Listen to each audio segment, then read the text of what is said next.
Hello, everybody. Welcome. So, let's see what's going on here. All right. My last recording was destroyed, unfortunately. I think it was quite good, but perhaps this one will be even better if we're lucky or if I'm skillful. Unfortunately, I got a new phone, and it's the first smartphone I ever purchased. Yes, I have resisted purchasing smartphones since they were invented. There's a long set of stories about this. I've been a technological consultant since approximately 1985. Think about that. Probably before many of you were born. I was learning how to use and teach people how to use computing devices. And probably around 1996, I began to see them as extremely dangerous. Shortly after email began to become commonly used, my first email address, by the way, was cyanosis, medical condition in which you're turning blue because there's no oxygen in your bloodstream. Yeah, cyanosis at slip.net, one of the first ISPs in San Francisco back in the day.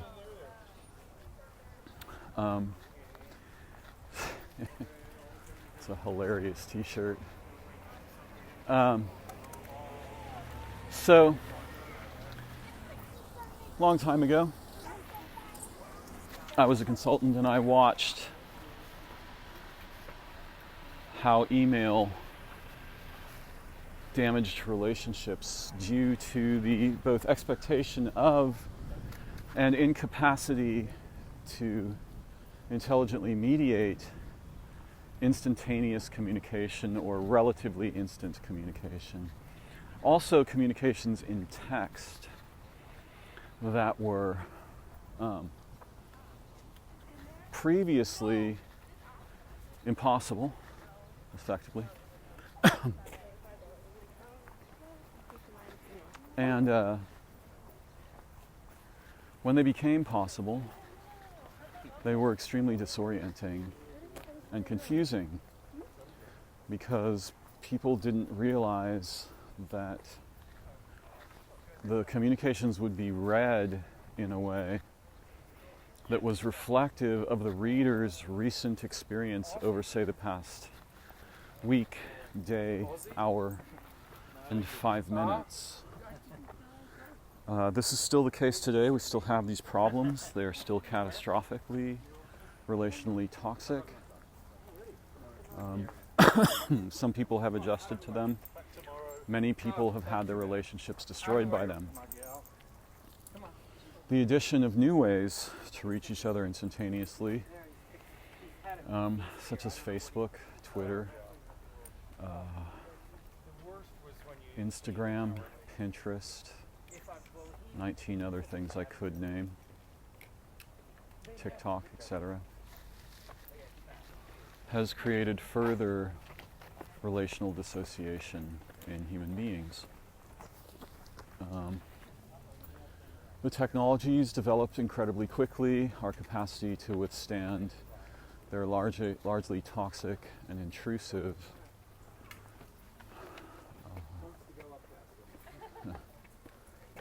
effect on our lives and relationships did not develop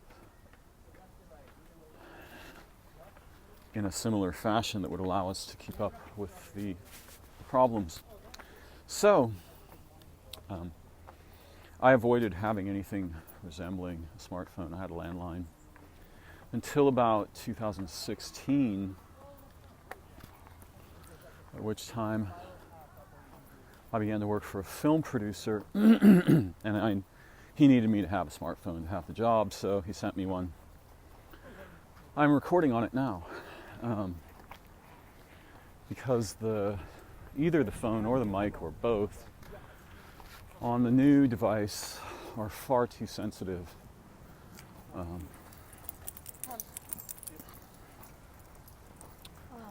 So my last recording was basically none of my voice and a lot of footstep sounds. Yeah, highly problematical. Disappointing to me as well. But here I am today, so excuse me, a little bit of housekeeping. As you know, my podcast doesn't really have a name, and it's not actually a podcast. It's really just me recording things most of the time, or sometimes doing interviews.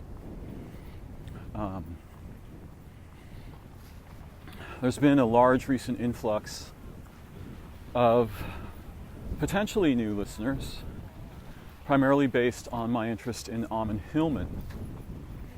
And I'm sure some people, especially longtime listeners, have been confused about why I'm interested, fascinated actually, with Hillman, his history, his mind, and his work. We'll get to that.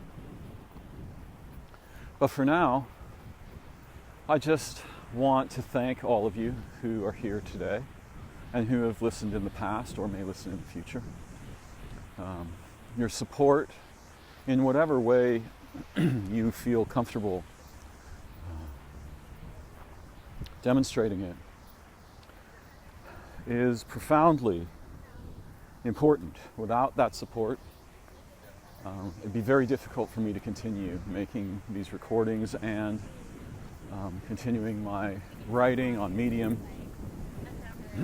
and indeed my Facebook work. More than 30,000 posts over 12 years, none of which have to do with my personal life, all of which have to do with concerns related to cognitive activism, which is the banner under which I make my way through the Creative Commons. A cognitive activist is someone who is concerned with the pitfalls and opportunities implicit in human cognition, linguistic behavior, cultural milieu, sociological and economic situation. And that's my area of expertise. Language, semantics, poetics, philosophy, linguistics, the difference between the nominatum and the nominata. Have I got those right? I think the nominatum is the signified and the nominata is the sign, that which points at the signified. The token and its referent, the word and what it points at. The difference between an actual squirrel and the idea of squirrel. Knowledge, huge problem for us humans. So, back to the housekeeping. I'd be very grateful if you would subscribe, take a moment, sign in, subscribe. If you're on social media and you enjoy any of my recordings, please share them with a little note about why you think they're interesting. Pop in, leave a comment, ask a question, which I will respond to, or even suggest a topic for a future walk and talk or recording, or perhaps interview. Also, if any of you know Ammon Hillman, I'd very much like to get an interview with him. I realize that's getting less and less likely as time goes on, but I'd also really love to send him some paper mail,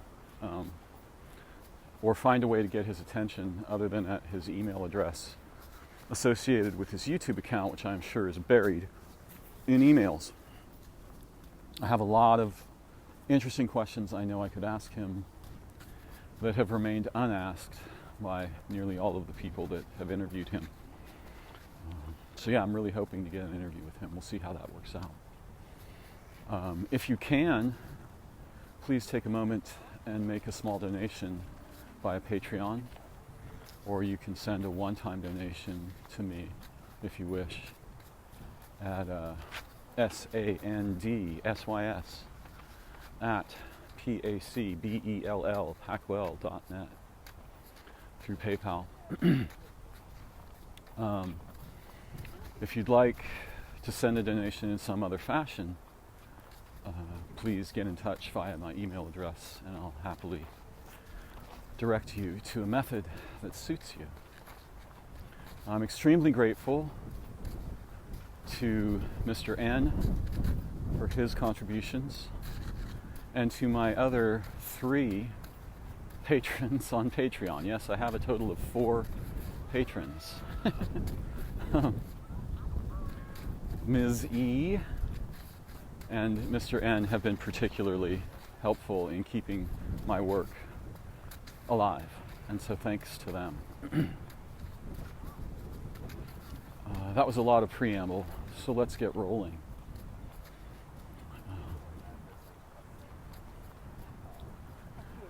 The problem of knowledge is very profound, and what I discussed in the video that is now lost forever to noise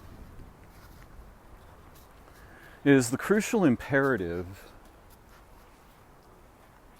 of teaching each other to understand, to clearly be able to understand and relate with the dangers and opportunities implicit in representational cognition, which is what I refer to, the phrase I use to refer to the modes of thought we are most commonly engaged in as moderns.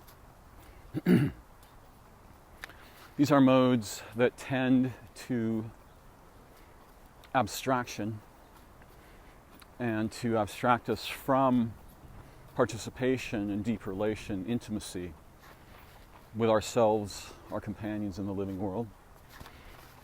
Exceptions granted. So that the world becomes a catalog of things. And the things have, in their definitions, very limited depth. We know that a tree is the kind of an organism that qualifies as vegetative. It is a plant. We may know some words about its structure. It has branches and leaves and roots and bark and cambrium and so forth. We may know it's Linnaean, Cedrus atlantica.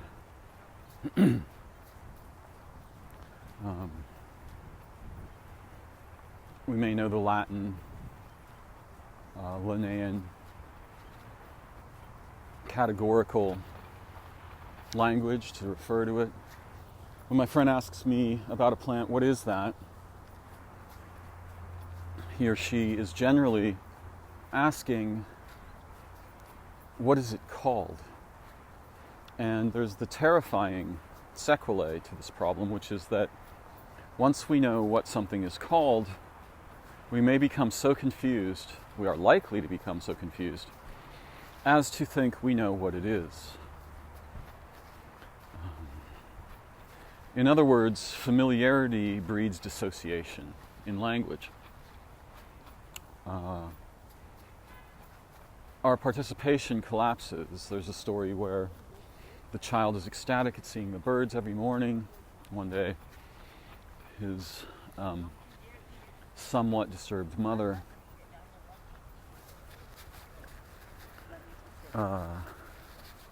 tired of his catastrophic enthusiasm at an ordinary phenomenon, perhaps, says, "Oh, those are just sparrows."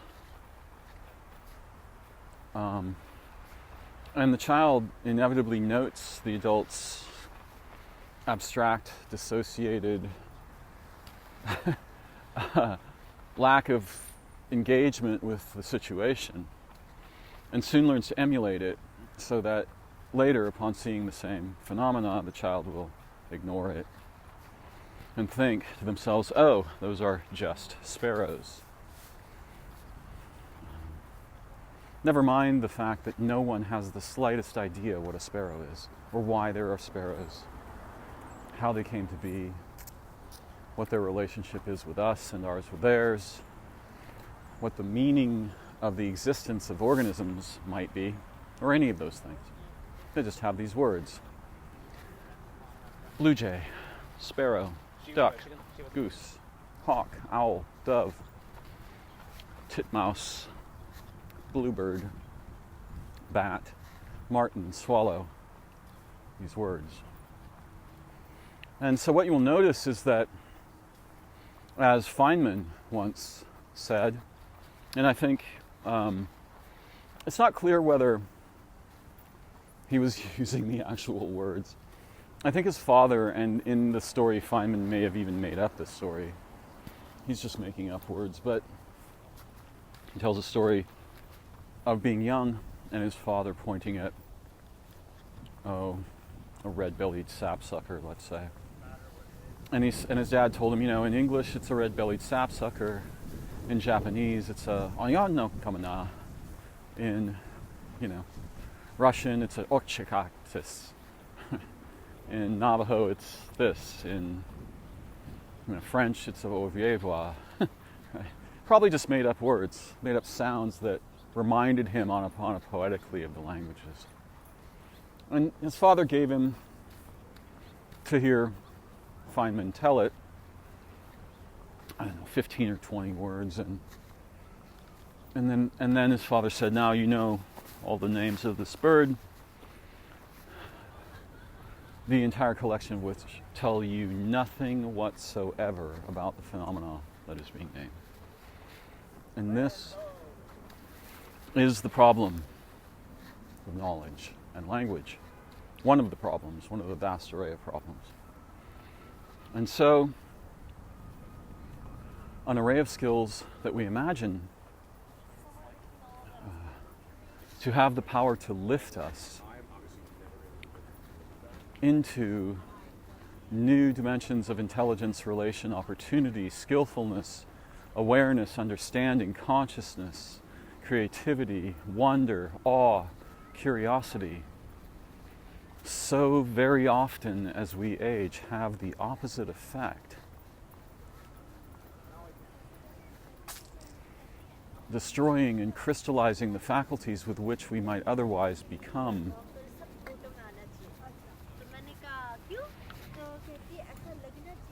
brilliant, perhaps even transcendent. Unfortunately, our habits with language and knowledge and the cultural milieus in which we arise, unless they privilege creative, intellectual, philosophical, and perhaps even metaphysical endeavors and development, unless these are privileged in our common environment and rewarded, or at least not punished, in the cohorts with which we participate, or we are so stubborn and peculiar that we just resist the profound gravity of our social milieu. It's very difficult to do. We will find ourselves trapped in something that resembles the trap to which Merlin was subject.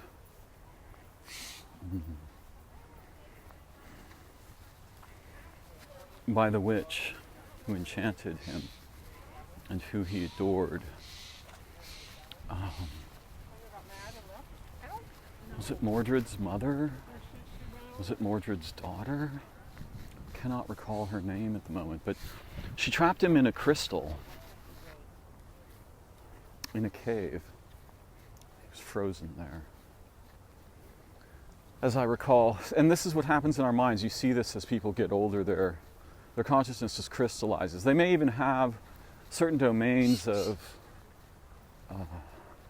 vocational expertise at which they're quite well developed and capable, professorships and so on, and yet they still crystallize as they get older. And often we begin this crystallization when we are young. The death of the imagination in childhood, the ability to play and invent worlds in consciousness almost as if we are dreaming while awake, with nothing more than a stick or some mud or some sand to dig in. The child's mind naturally, the rivulet of water flowing down the gutter, its wavefront, picking up little bits of detritus and leaf matter and causing a catastrophe for the line of ants that was crossing the path of the water, and all of these things. When in childhood, these are universes for us. The bathtub becomes all oceans. The child plays at being Poseidon. The young boy destroys the flotilla of battleships that might be represented by nothing more than toothpicks, with a tidal wave. All of these imaginal capers and the cavorting of the imagination playfully in physical reality rapidly dies over time. And we are told that the reason this happens is that we grow out of play. This is not what happens. What happens is that representational cognition eats up the resources that were previously used for daydreaming, imagination, creativity, and so forth. And this process is accelerated by exposure to what we very strangely refer to as education, contrasted with what Derek Jensen would brilliantly refer to as educare, the wise, developmental shepherding of the cognitive, relational, intellectual, and creative resources of young human minds and cultures.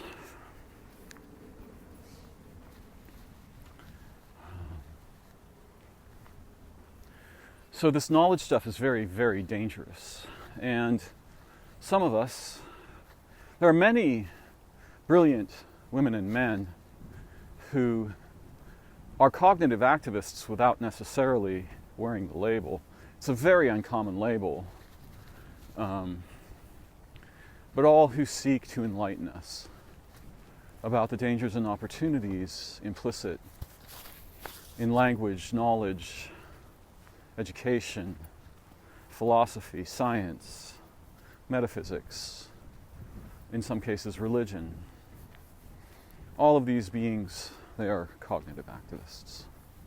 And Ammon Hillman is particularly one of them. He, though he certainly has quite a chip on his shoulder about it, and look, many of us do. In fact, lots of brilliant minds were driven to discovery and prodigy and polymathy precisely because they were so upset by something that they or someone they loved were subject to, or simply the catastrophic domination of injustice and ignorance and stupidity and manipulation and lying and rape and war and commerce that have devastated billions of human lifetimes and hundreds of thousands, if not millions, of generations of humans. The children, the mothers, the fathers, the brothers, the sisters, the aunts, the uncles, the grandmothers, the grandfathers destroyed, their lives ruined, their opportunities ripped to shreds by policies and protocols, by the things I call thrisps. And Hillman's quite pissed about, he's very pissed at a specific array of thrisps that he feels are domineeringly lying about the history of Western civilization, society, religion. He's very angry at some strands of religion that he thinks of as usurpers and narratological tyrants, right? Christianity, perhaps Judaism. Hillman's not an anti-Semite, I don't think. I don't get that impression at all. And, you know, this question's been explored. No, he seems to love the Jews. He just doesn't think that the common narratological claims to linguistic and historical primacy of Hebrew are just or valid or true, because there's a vast plethora, in his view, of evidence that they are preceded by and informed by, and perhaps even stolen from, or cribbed from, to be more kind, Greek, ancient Greek. And so Hillman also doesn't like this array of puritanical narratives that overlays the history of Western civilization, Judaism and Christianity, and particularly the catastrophic hypocrisies of Christian religion, producing lots of instances of the abuse of women and children. He can't stand that. Some people will argue that he has wild or maniacal views. This may well be true. But compared to the things that he's raising his sword against, he may as well be a saint. Because lies are lies. And lies that raise the banner of religious truth are among the most detestable of lies. So, you know, there's a lot about Hillman I don't know. And I have so many questions about his history, his orientation, the peculiar and contagious lilt of his voice, which he clearly acquired after a certain life phase. Because there are videos of him when he is younger and he does not have this lilt. And the lilt, his prosody, the music of his voice, is both contagious and off-putting. It will bother some who will immediately turn the channel, and it will enchant others. I personally found it I find him profound, enlightening, entertaining, maniacal, manasthaic, Greek idea, manasthai, prophetic, the true enthusiasm, enthu, as in entheogen, and enthusiasm. The gods present in the person's aching human heart. He displays to me features familiar to me from my own developmental arcs, many of which were also enthusiastic and perhaps occasionally mantic. Not necessarily manic, but mantic. Mm-hmm.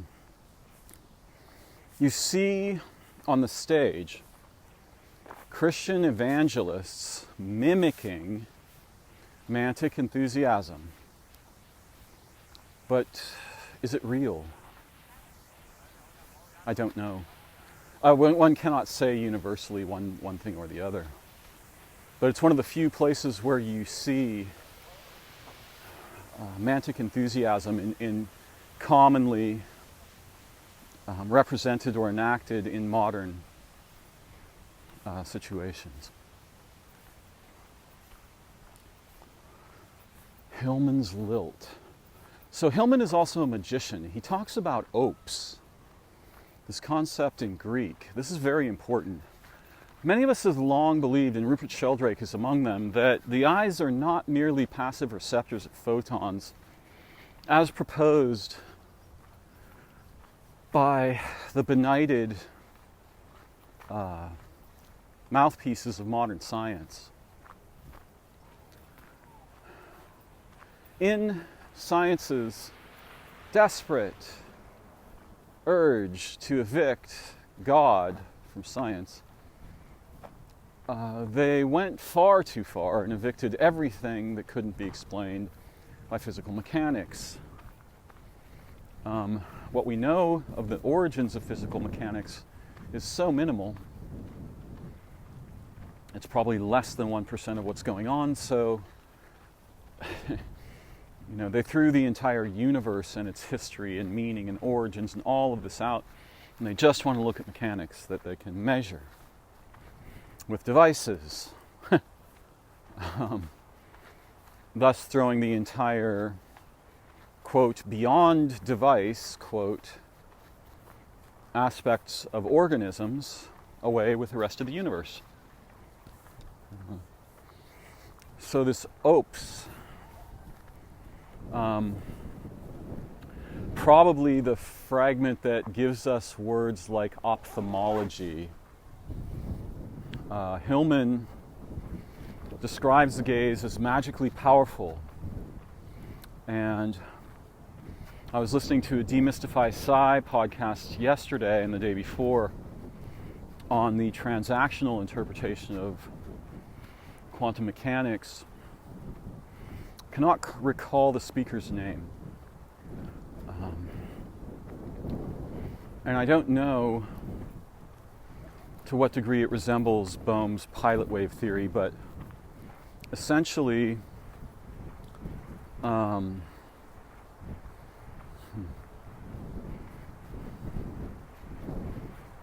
theory posits a situation in which the transmission of energy between particles via the photon, for example, is mediated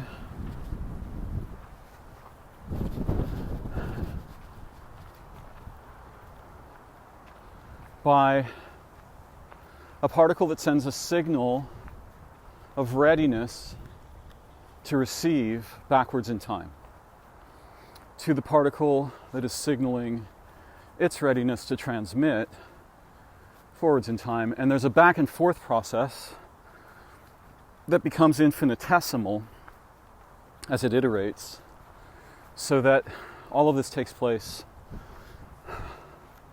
effectively instantly. And so he was saying, the originator of this theory, that when you look at the star, your eyes are not merely passively receiving the light. They are emitting the waves that draw the light to your eye.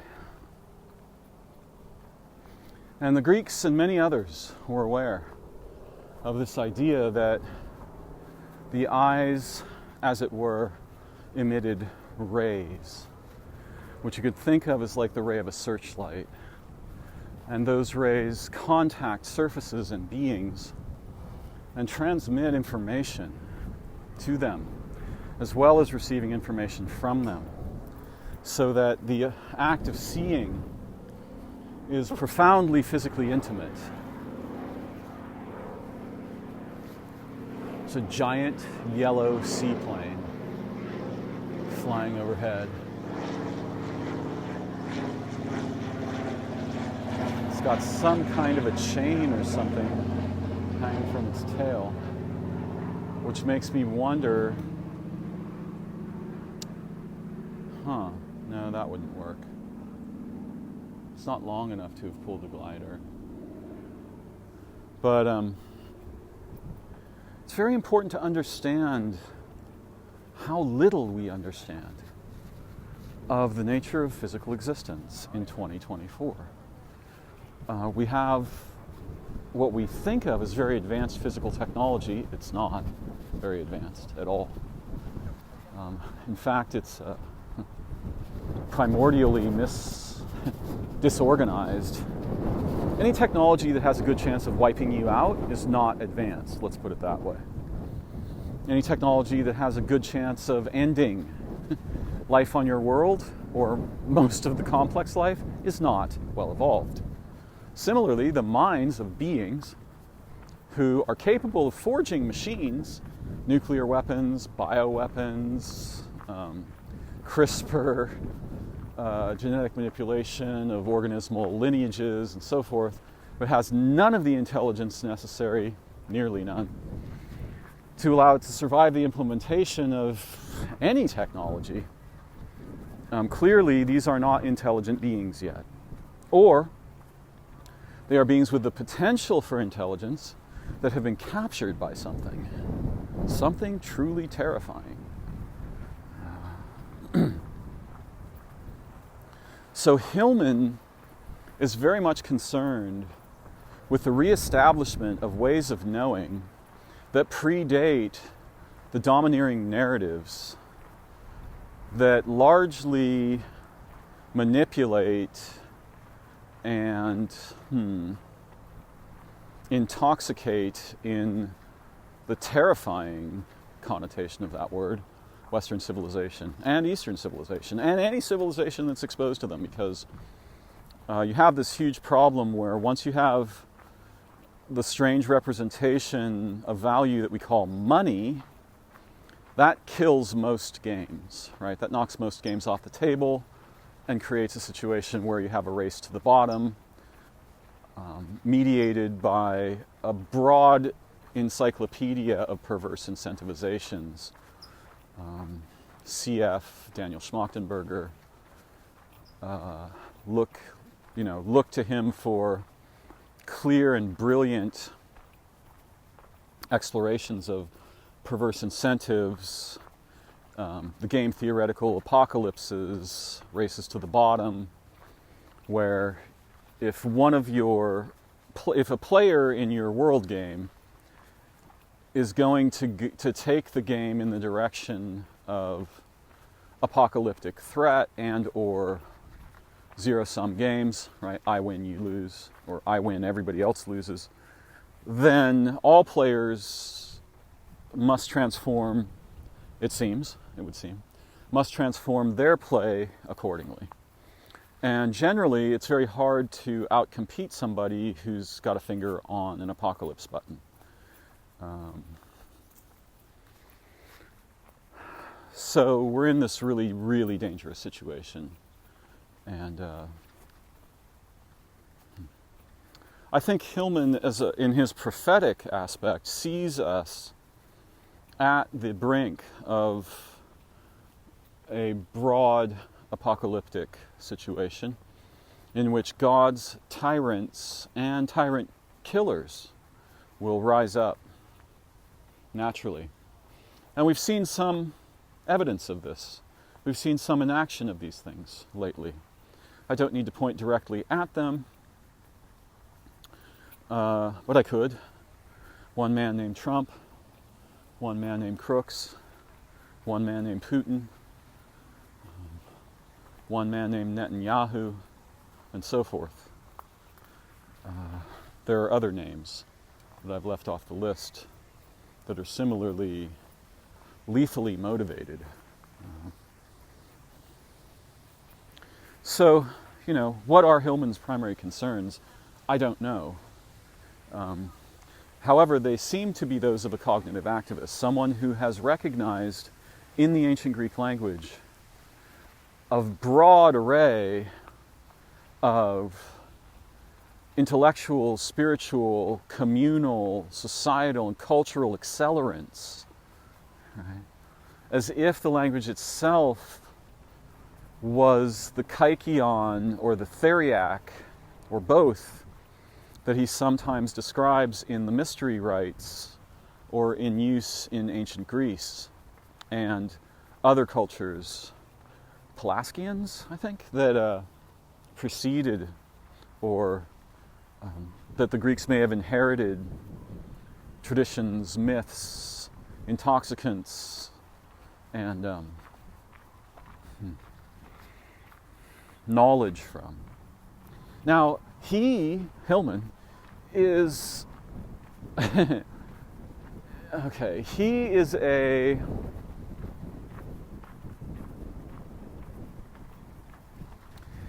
purveyor of an entirely different form of knowledge, and he's well aware of this. He knows that the kinds that we play with are mostly dead inside because he has tasted the other kinds, the kinds that come from direct contact with non-human intelligences and here's where things get a little weird, but hey, nothing's as weird as a society that tries to kill everything for the sake of machines and money. Non-human intelligences and or the minds of the dead, right? Those who came before us, those who lived before we lived and knew the worlds before our world and understood, had cosmologies and ontologies and epistemologies that were radically different from anything we've ever been exposed to. Now, in my own perspective, I would argue that we poor humans have undergone a series of catastrophic umbilical catastrophes where there used to be 6 or 7 different umbilici connecting us to the cognitia of the entire planet, the solar system, the sun, the moon, the galaxy probably, the stars, the beings that dwell in what we could think of as the abyss, or what we could think of as time-space, the beings whose, the disembodied transcendent intelligences that are native to the substrate from which matter itself emerges, all of the cognitia of the organisms of Earth, all of these umbilici. Right? We were companions, and we were the physicalization of these umbilical progenitors. Many, not one.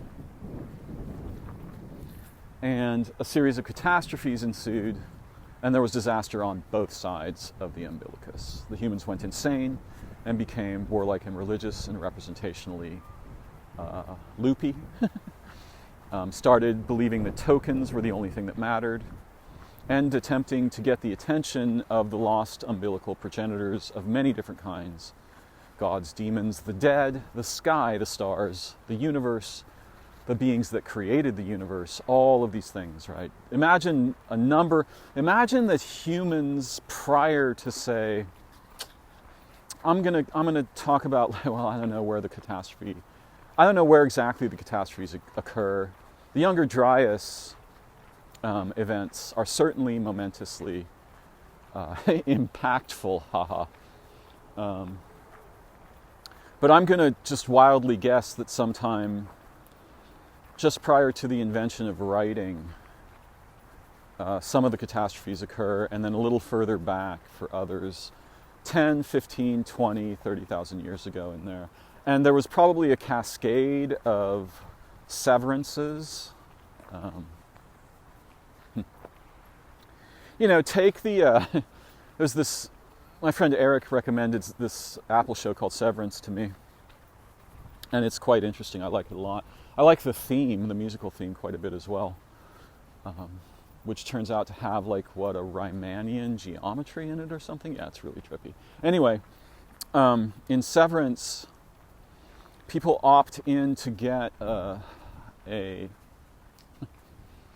medical procedure that turns them into two people. The person who gets in the elevator and goes to work at Lumon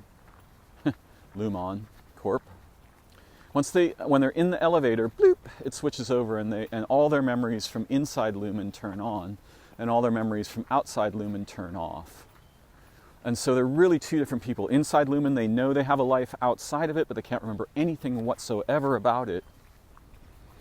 And it's something like this has happened to the human species. This is part of why the show is so provocative, I think. I don't know whether Hillman would agree with me, but he and I could talk through that maybe someday. There's a catastrophic loss of understanding and awareness of the entire history of the origin of our minds. And we moderns seem to think, which a fact that I find completely ridiculous, that our distant ancestors, and even our relatively recent ancestors, say 3,000 to 4,000 years ago, thought and spoke and lived and acted and behaved with the same kinds of minds we have today. Same value systems, and ideas and motivations and orientations, and all this. It's not possible. It's not possible that that was true. It's hard to explain, but it's the difference between a surfboard and an aircraft carrier, right? Think of the intimacy you experience with a surfboard in the water. It's you, the board, the water. Think of the absolute lack of intimacy you experience with the water in an aircraft carrier. And think of the difference in the motivations that two humans, one on a surfboard and one on an aircraft carrier, have in terms of relating with the water. Now imagine that the water is consciousness, right? We moderns are like the aircraft carrier, most of us, many of us, a lot of the time, not everybody. Our ancestors, they were body surfing. They were intimate with the waters of origin and consciousness and intelligence. And they didn't have machines, but they were not merely superstitious either. So we should be very careful before we suppose that their minds and what they thought and saw when they looked at plants and animals, at elements, at the sky, at the mountain, at the cloud, at the sun, at the moon, at the stars, at each other. Should be very, very careful of thinking that they thought what we think, or anything resembling what we think. I would argue that it's basically impossible that they could have, and what they actually experienced was so staggeringly different that they might as well have been from another universe, not merely another planet. And I think Hillman's onto this fact. He's had some direct experience of this matter. This is why he's promoting ancient Greek and teaching moderns to speak and read it, because he recognizes that there is a vehicle there that is as powerful as the kykeon or the theriac, as powerful as the experience that one has in near death. I would argue that we moderns are hovering on the brink of near life experiences, but we never quite fall over the cliff, most of us, most of the time. And this is why we might be inclined to seek intoxicants, drugs and alcohol, and also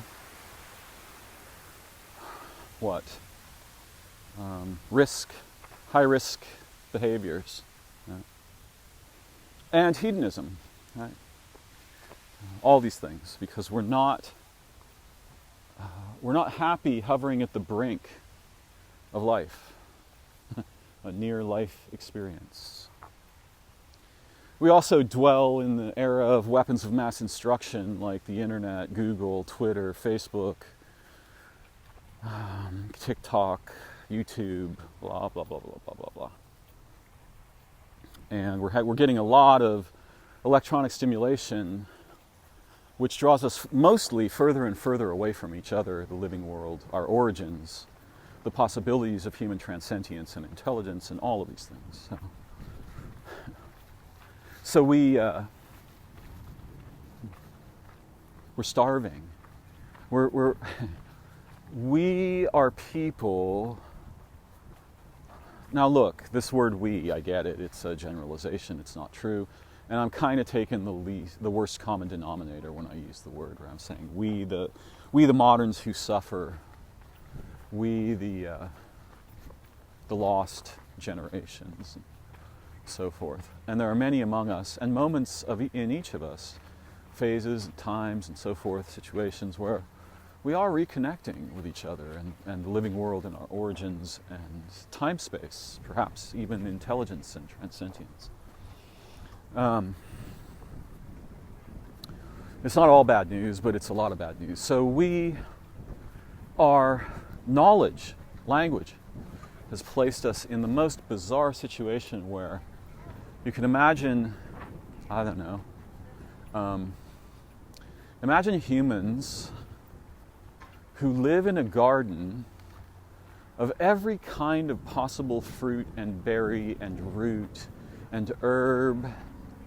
Imagine that all the different varieties of animal meat actually just grows out of the ground and you don't have to kill animals to get it. All the foods that we've ever had are all there. They are pure, they are organic, they are fresh, they are alive. They are pleading with us to eat them because when we eat them, they join with us. We live in this garden like this. But knowledge makes us absolutely blind to this fact.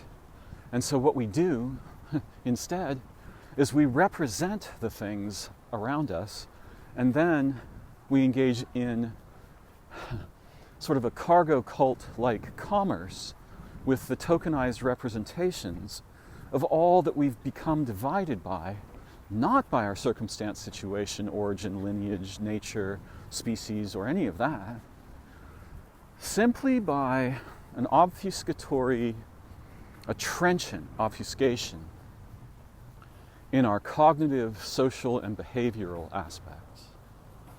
This we call knowledge. And particularly I call thrisps, right? These are processes, dead inside processes that capture humans at the group levels and are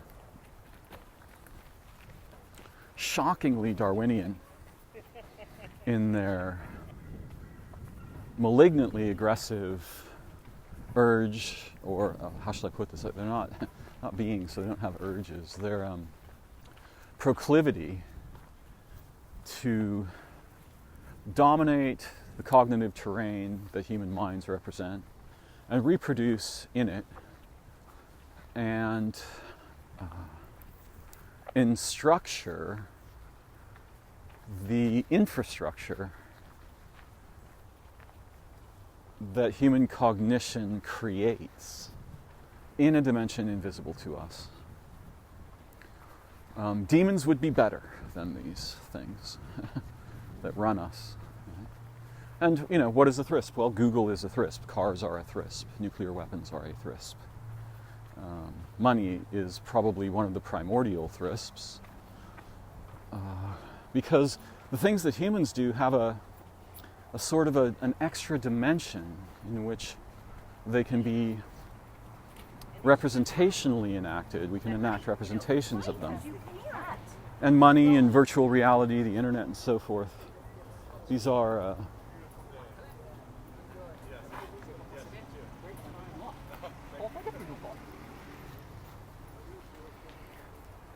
are things we are intimately familiar with, even if we have grave difficulty talking about them articulately.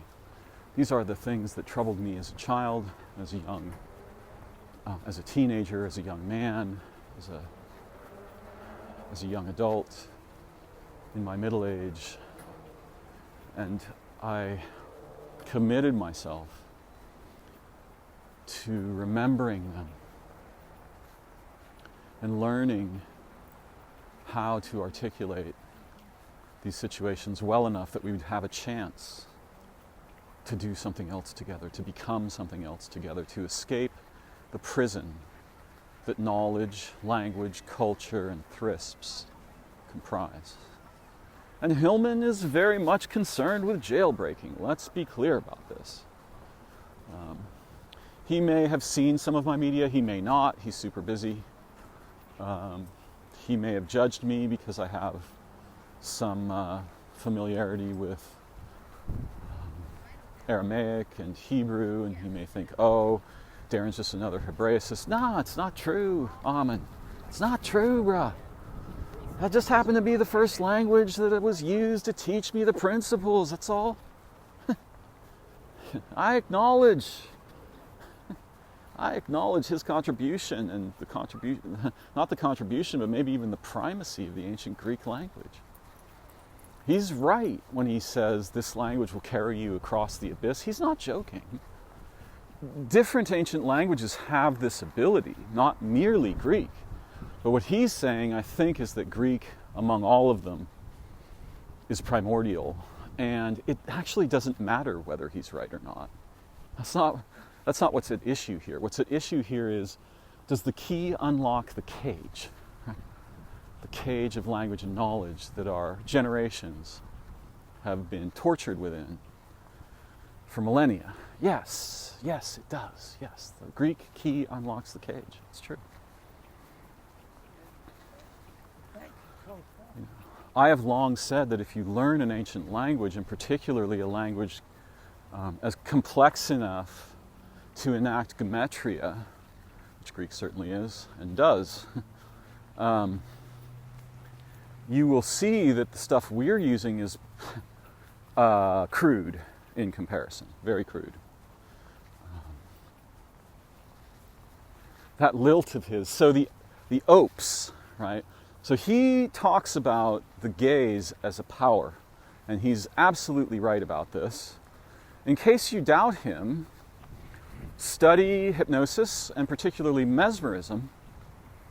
Talk to people like Marco Pere or Lee Gerard Barlow, or listen to them.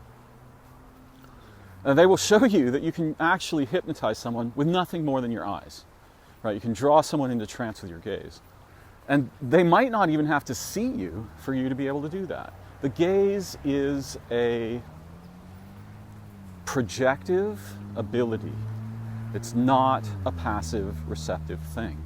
It can be a passive receptive thing, and it can become that for us if we have no experience or do not practice the other forms.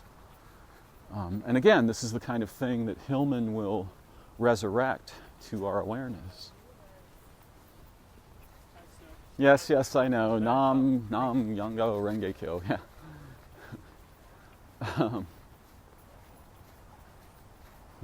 I remember the proselyte, but the proselyte does not remember me. Nam Yoho Renge Kyo. Yeah, that's what he was selling.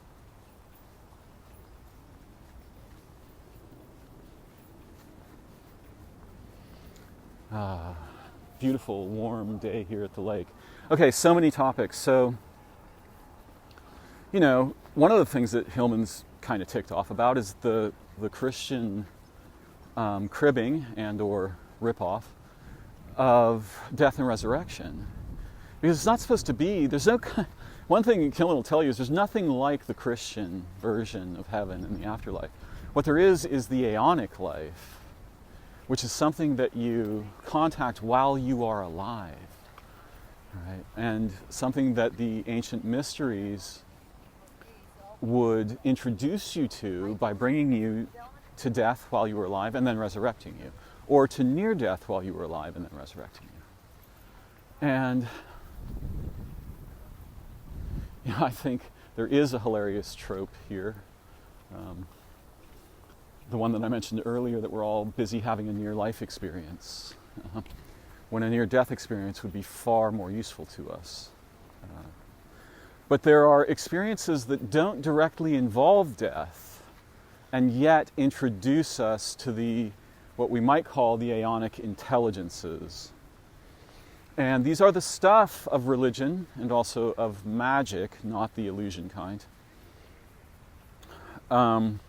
But you can throw both of those things aside, because these features of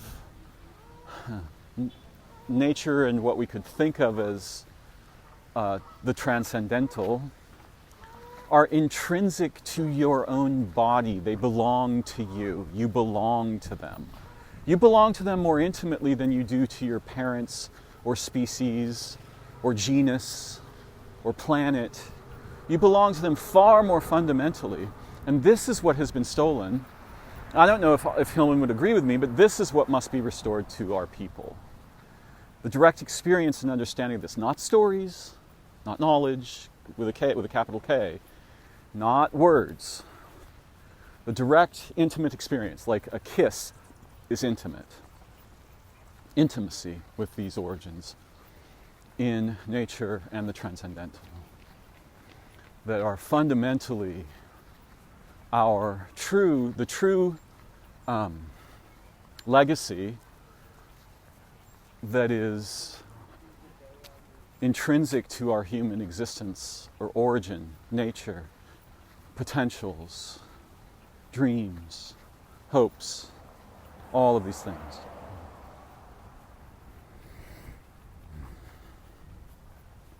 I don't know where he got his lilt. That it sounds a little bit Southern Cal surfer stoner-ish, but I don't think that's where it came from. I'd be surprised anyway. And it's very contagious. I found myself emulating it, particularly, even unconsciously emulating it, when I was waxing didactic in my walk and talks. And it's so much fun to impersonate. I love his enthusiasm and the lilt.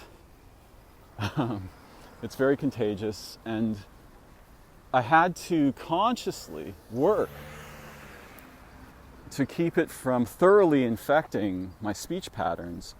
There's a sort of back of the nose closure in the sinuses. Oh yeah, beautiful. I love it, yeah. Gorgeous. Oh God. Yeah, this kind of thing. It's so much fun. But it's very contagious, and that's part of his magic. He is a magician, not in the sense of an illusionist, a magician in the sense of one who has intimate relationships with the dead and perhaps other epochs of humans. I mean, he will straight up tell you that his muse is a dead girl from the Bronze Age, a dead girl who Bronze Age ritual practices connected him to, brought into his relational environs. And these practices are particularly, I think, forms of bibliomancy that he refers to as necromancy. I'm not sure that word deserves the connotations that it has acquired in modernity.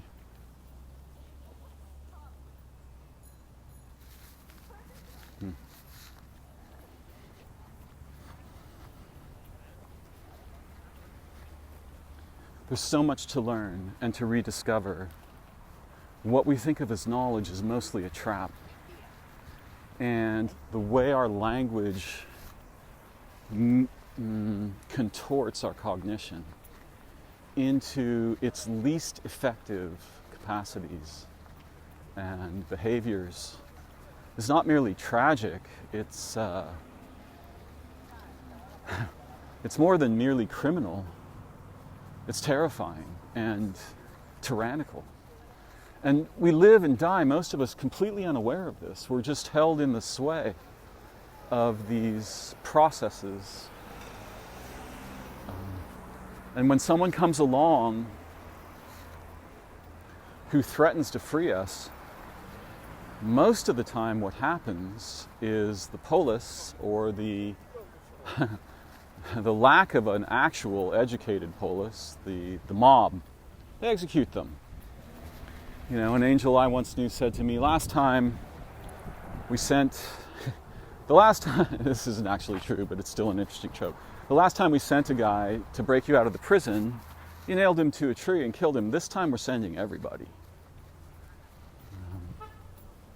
Which is a very fascinating promise, whether or not we take it literally. Because what is meant is you and me. And I'm not trying to start a religion or a cult or anything like that. I don't care for those constructs at all.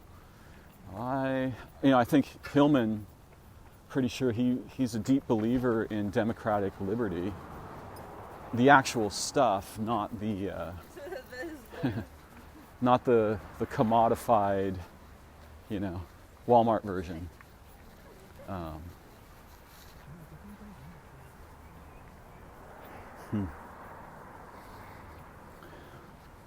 It doesn't, people defend him sometimes in comments on my videos about him. And they don't really, I think they haven't listened to the video. They're just looking at what I wrote, and they get their panties in a knot or whatever. And they're like, he's not mad. Look, he's mad. He's not merely mad, he's a genius. I mean, anybody who's spent that long studying ancient Greek is going to be partly mad and partly a genius.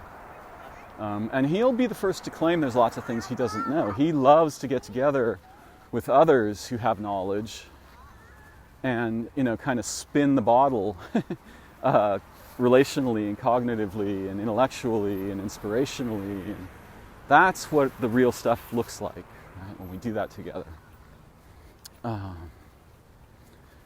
Yeah, I think he's totally brilliant. I think he's partly mad. One of the problems, so there's this Greek idea called theoria, which Owen Barfield introduces, and I've mentioned this many times in my recordings, but effectively it's the capacity to give you a way of seeing that doesn't concern itself with whether it's true or not. Its value does not lie in its verity. Its value lies in its capacity to bring you to insight, so that you see new ways. You see aspects of potential and situation that were previously invisible to you. The same way that a certain kind of sunglasses that hides color. See, this is the problem with our language, our culture, our societies, and our situation. They place a layered array of lenses that blind us more and more and more to that garden I was talking about earlier, until, out of absolute desperation, we cleave to the tokenized representations of all that is right next to our hand. We could reach out and drink it, kiss it, adore it, eat it, relate with it, be it, become it, share it, grow beyond it together at any moment, but we're very busy relating with these representations, right? Because we've been deprived of our awareness of our nature and situation by these lenses that we call knowledge and language, but are primarily thrisps. Deleterious thrisps, dangerous, impoverishing thrisps. So, Hillman doesn't have the same nomenclature, but he knows exactly what I'm talking about. And this is one of the reasons why I find him fascinating and why I speak about him lately, because yes, there are many other people like him, Weinstein and Schmachtenberger. They might not agree that he's even interesting. That's fine with me. I don't care who agrees. What I care about is people who are working in their daily lives and their intellectual, relational, and transcendent aspects to forge keys to the prison. That's what I'm concerned about. That's what I'm trying to do. That's what I'm interested in, primarily. I mean, other than just mutual adoration, liberation and answering the dreams of our ancestors, bringing those dreams to fruition together. That's something I believe in, and not as a religion. So yeah, we have these lenses, and one of the things that Hillman is saying is that the ancient Greek language obliterates those blinders. It gives us lenses that actually allow us to see beyond time and identity, and to see beyond what the grim leavings that we normally swarm around of the thrisps, those processes that eat up everything alive and spit out wrapping paper and plastic garbage and things. Endless, lethal, dead terrains in which there's nothing alive or meaningful to relate with.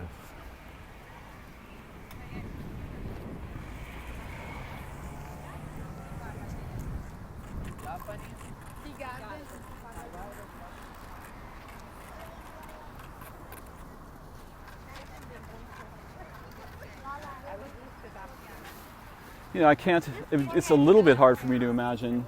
Weinstein might value Hillman. I don't know, they're so different in their motivations and orientations and value systems, perhaps. And let's be really clear, Hillman is I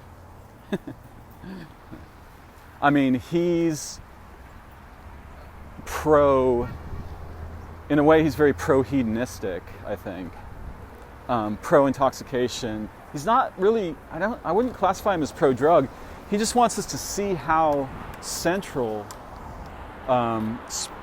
like metaphysically associated intoxicants were to the ancient Greeks and the peoples of that time.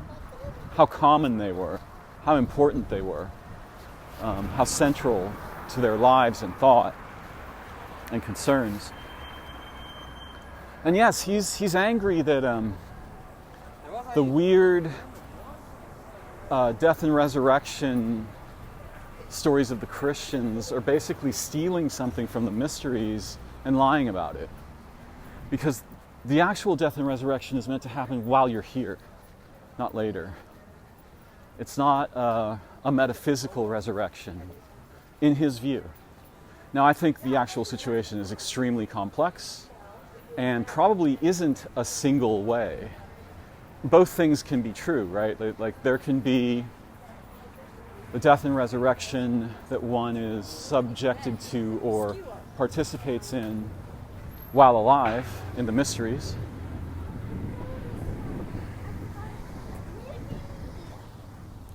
And at the same time, there can be an aeonic or ionic transmission of something similar to the soul between lives or into a relational domain outside of time and so forth at death.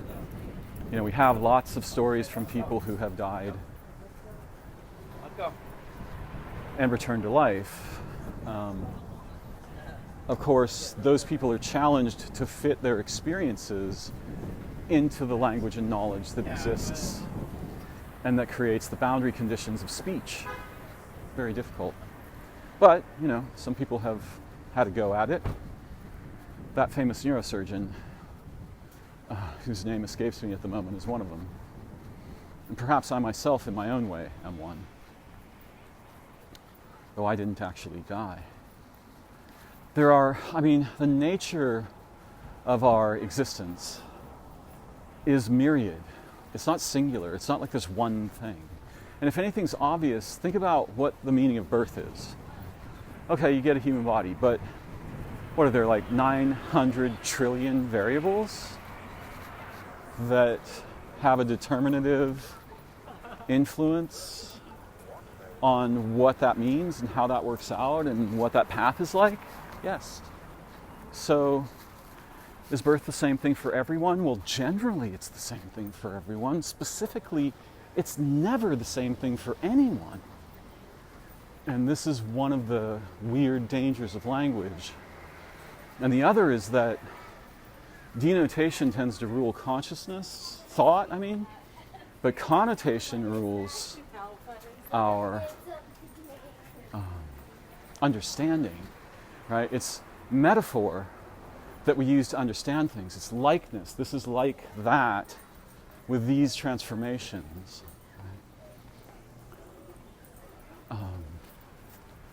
our entire way of being cognitive is fundamentally dependent on metaphor and likeness and analogy, not on separate denotative identity, the way we pretend it is. I think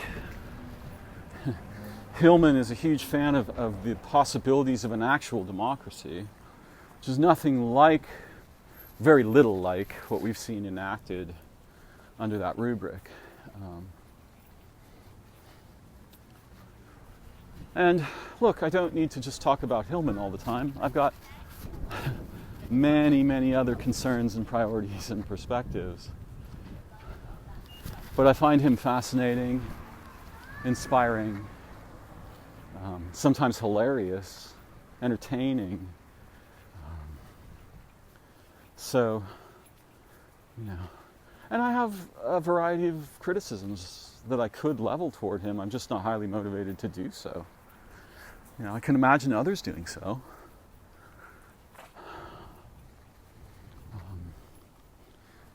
Too often in our modern existence, we think, am I in favor of something or do I oppose it? Is it true or is it false? Well, how many one-winged birds have you ever seen fly? I mean, in the mind, what you have is a situation where the more wings you have, the more domains you can fly in simultaneously. And Hillman's a wing returner. He's someone who's trying to put wings back on us that have been snipped off by English and narratological tyranny and religion and so forth. Hey, man.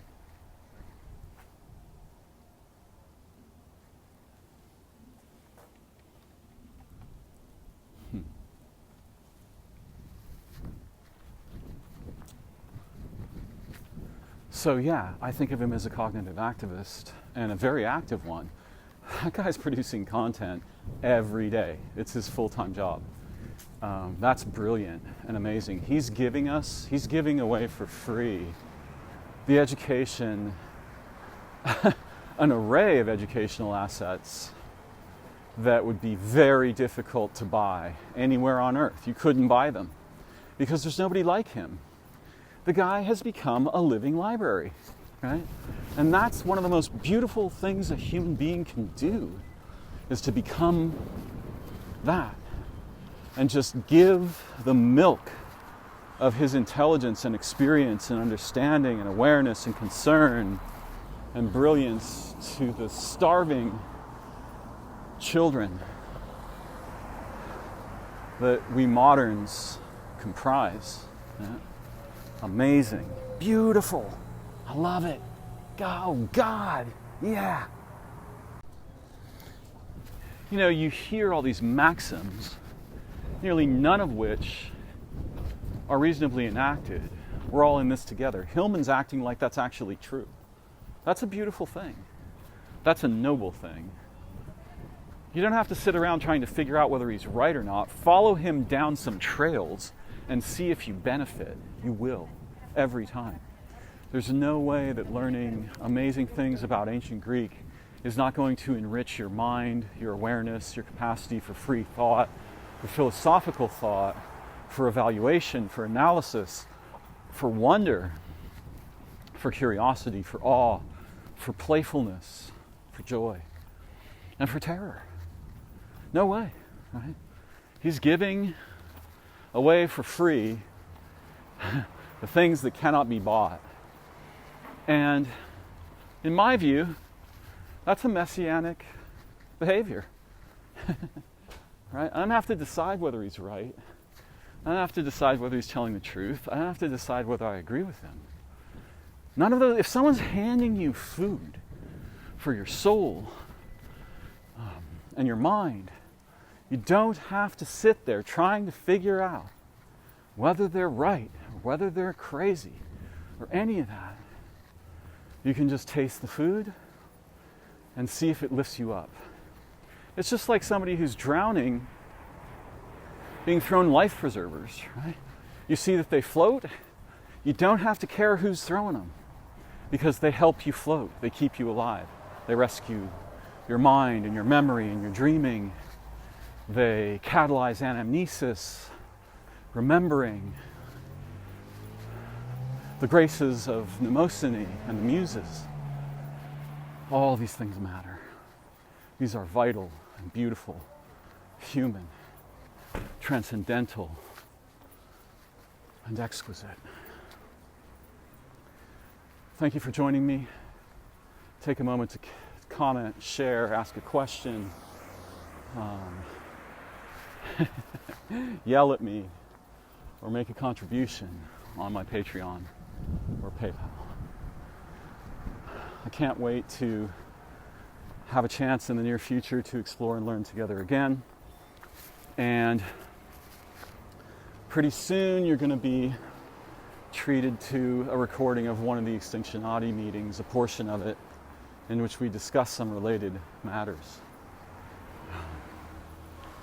So yeah, so grateful for this time together and the opportunity to learn and see, to be mutually inspired, to remember, to lift each other up. Thanks for joining me. May your way be beautiful, blessed, and healing. Peace for now.